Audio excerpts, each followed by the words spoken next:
Hello guys, welcome to the video. Today's day 13, season 2, on the model farm, so let's get into it. Outside the farmhouse, the lawnmower has been moved and the ice sponge is now currently parked there. Nothing else around the farmhouse there. In the shed, as you can see, a couple of new bits in there. So you've got the muck spreader, cow trailer, sheep trailer, and the yard scraper all in there. There's a dump trailer parked up in front of the feeder barrier, same with the T6080, as there's no animals in there, so they can just block it if they need to. I imagine this is where a lot of trailers and tractors will be parked along the shed here, as it's during the year when the animals aren't in, it's rarely used, so they'll probably use it as a trailer park and what have you, and probably park with your tractors and that. 7740 parked up back in the shed.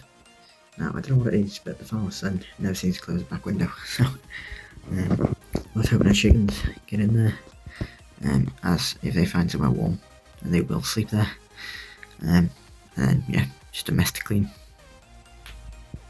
Lawnmower parked up there, waiting for its next job, whatever that is.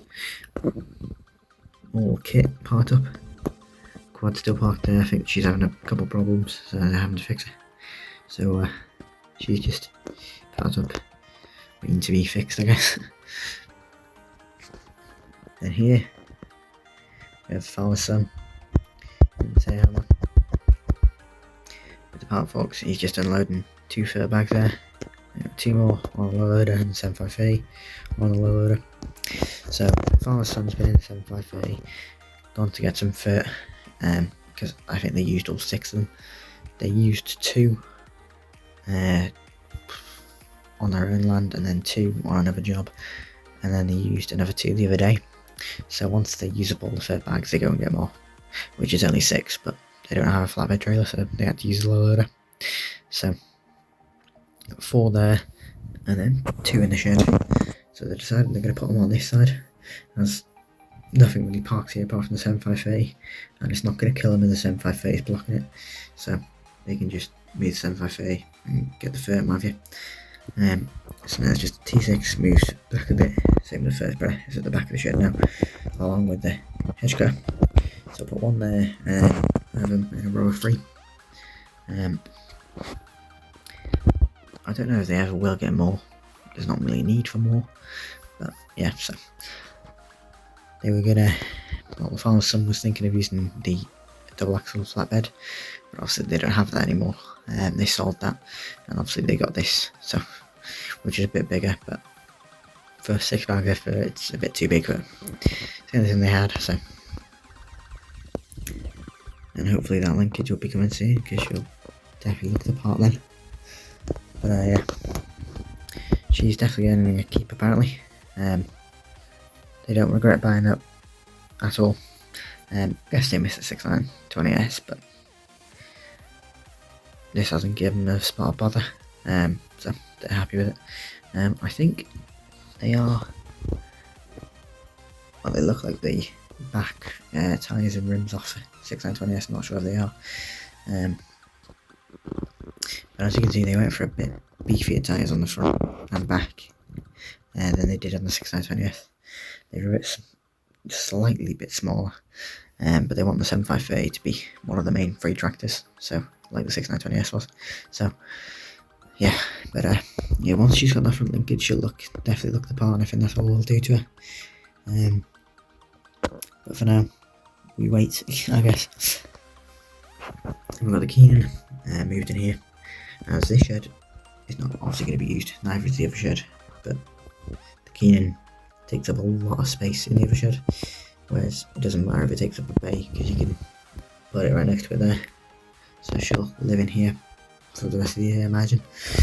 You got the tin in the bucket and the milk crab just not in the way of anything, so they just put them in front of the support there.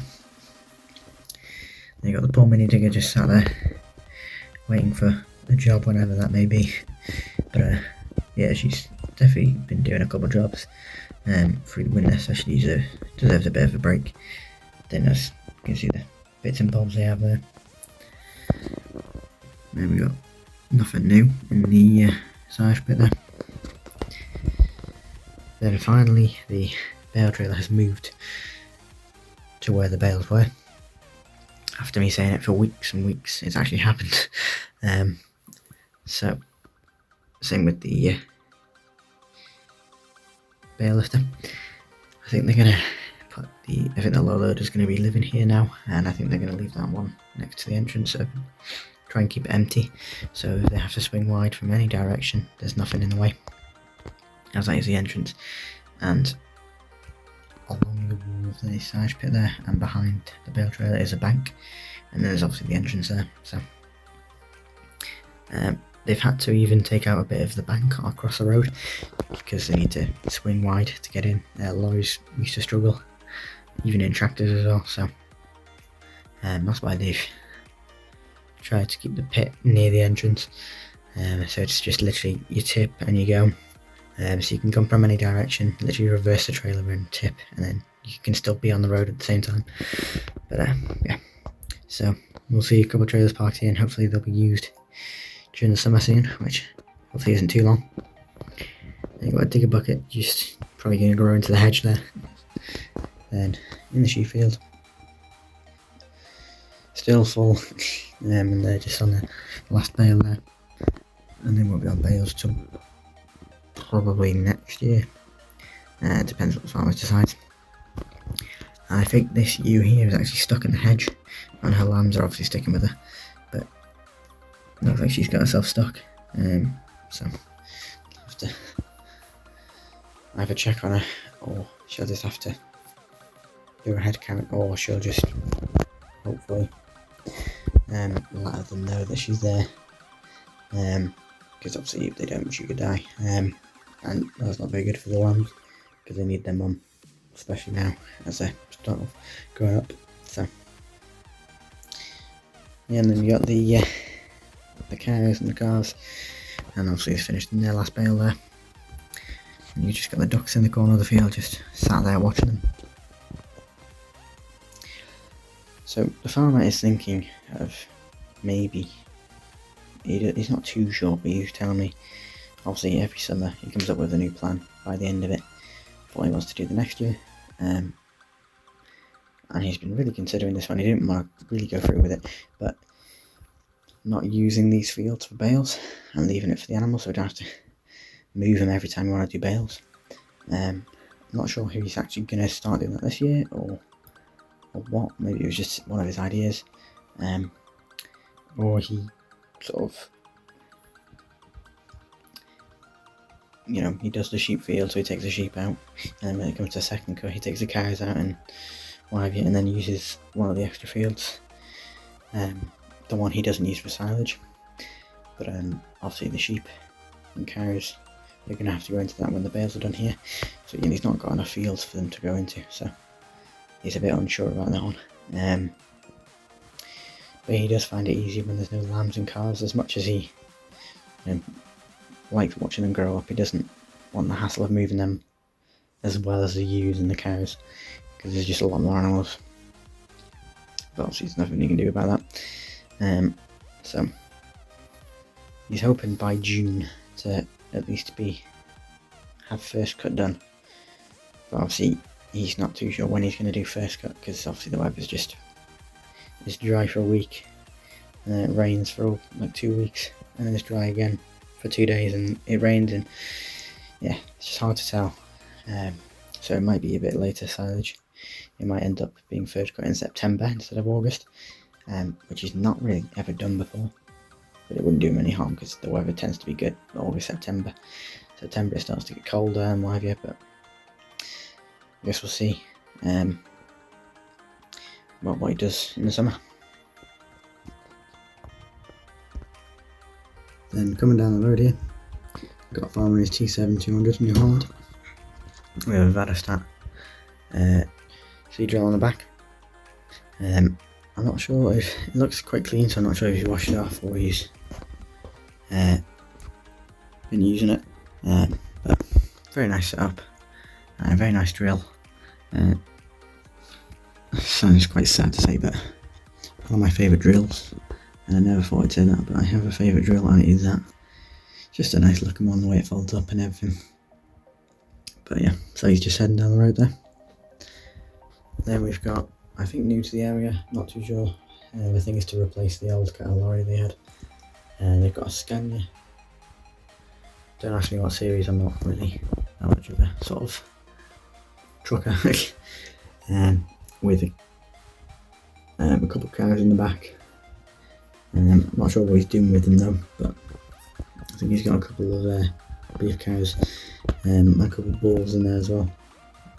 So he's moving them somewhere. Looks like that cattle box could do with a repaint. Well, I don't know, it was just my eyes, but something we don't normally see on the road is a 6616 or any of the farmer's kit. We've got the main man himself here with the McHale bale spikes and the ring feeder. He's taking it back to the other farmer, as it was on the low loader, but they needed to use it, so they took it off. And instead of just leaving it on the bale spike before, I just take it to the other farm today. So it's done. I think they need it as well. So yeah, so he's just doing that there. It seems a bit high. I'll probably catch a branch if he's not careful. But yeah. Then in that field there, as you can see, it's empty, all the sheep are out. I actually spoke to the farmer. He said he's going to be doing bales in it. Well, he was going to do silage in it, but he said it's not a big field, so he's going to rather do bales. So we should be seeing him once or twice in the summer in that field, hopefully. And then hopefully we'll have silage done in this field. The farmer does think about doing silage differently. I don't know what he means by differently. But obviously you can have, I don't know, a forage harvester, that could mean a different trailer, I don't know. But this field is quite big. I don't know if he wants a bigger one, I'm not too sure. But he'd like to, he's always said he'd like to try a forage harvester, but obviously it's a lot to maintain and keep and own and what have you. So he's not too sure. But you know, he's not really got the money for one, which, I mean, don't blame him going old school, because you know there's only one trailer, so it's not that much silage. But obviously he's only doing 2 cuts as of last year, and he says he's doing that again this year. It's easier to do more bales than there is silage, so third cut silage is actually being replaced by bales. Whether that's in this field, I have no idea, but I imagine we'll see the animals in this field a couple of times this year, when they obviously have to be moved, because they swap around each field every year. But we're going to see in the summer, hopefully, and hopefully we'll see that field also being cut and baled and what have you.